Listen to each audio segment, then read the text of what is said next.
Okay, folks, looks like I've gotten addicted to this thing here. I was having a conversation with a friend of mine yesterday about education in Hillsborough County.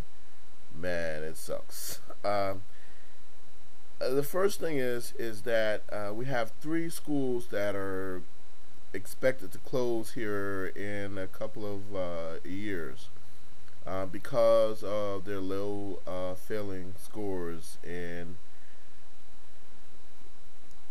the only solution that I've heard adults say in Tampa is that there's something wrong with the parents, there's something wrong with the kids, and the kids don't wear uniforms. If this is not the most ludicrous thing I've ever heard in my entire life, well, it's not the most ludicrous, but it's one of the craziest things I've ever heard in my entire life, where all this responsibility, all this burden is being placed on people who don't know. And it's what's ever so odd about it is that these people have no research to back up what they're saying. They have no anecdotal data that they have to back up what they're saying. They don't even have a case to back up what they're saying. Well, the reason why Johnny is not learning is because Johnny won't come to school in the right uniform, and Johnny's always focused on what Billy is wearing, so he really can't concentrate. And then somebody says that girls and boys were sitting in the same classroom, and that's the problem. Oh my goodness. Now, certainly there are models all around the country that work. And if you believe that any of these educational models, and that's the key, educational, academic models are based on a very simple fact that a kid wears a uniform, you are crazy. You're absolutely insane. And you need to really stop adding your ideas because they're just opinions that are based in absolutely positively nothing. There is no evidence at all. There's no research. There's no evidence that there's a single piece of academic learning that is associated with a child's clothing, their socioeconomic status, whether they have free or reduced lunch. And for a friend of mine, she made so much sense the other day, and maybe I heard this also too on the radio. I don't know where I heard it at, but she was saying that, okay, so we complained that the kids were not getting a good meal, so we gave them free and reduced lunch and breakfast, but now we're using that against them.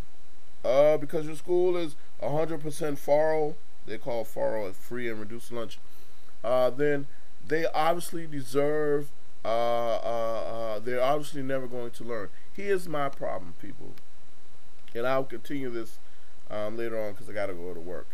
Here's my biggest problem with this. There are people in this community, in Hillsborough County, that are getting paid a check every freaking week or every 2 weeks or every month. I don't know how they get paid in Hillsborough County, but these people are getting paid. Are you kidding me? And then they say that they cannot do the job that they are getting paid to do. So what they want to do now is do nothing and blame it on everybody else except for themselves. Are you kidding me?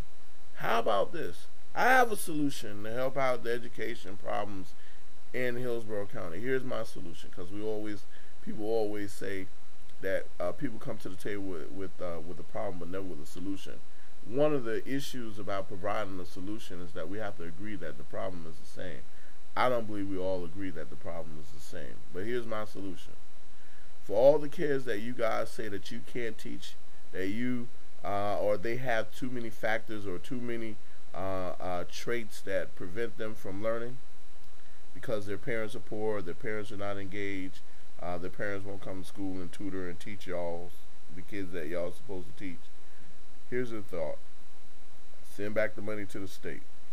De-enroll these kids out of your programs, out of your schools. Don't accept them because they're not going to learn anyway. We can save money thus by reducing the classroom size.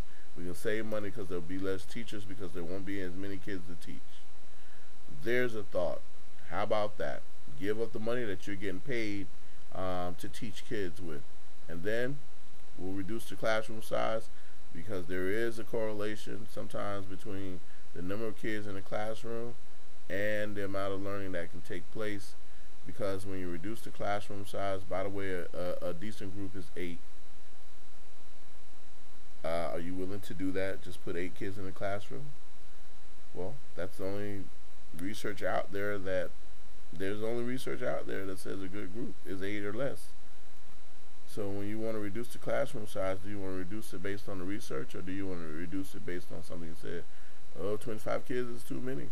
Maybe it is. So that's too many. We need, and we can only do 25. Let's send the ones home that ain't gonna learn anyway because y'all said they weren't. And now we're at 8, maybe. See what happens when you guys decide to do that. Decide not to provide a free and public education, which it's free, it's public.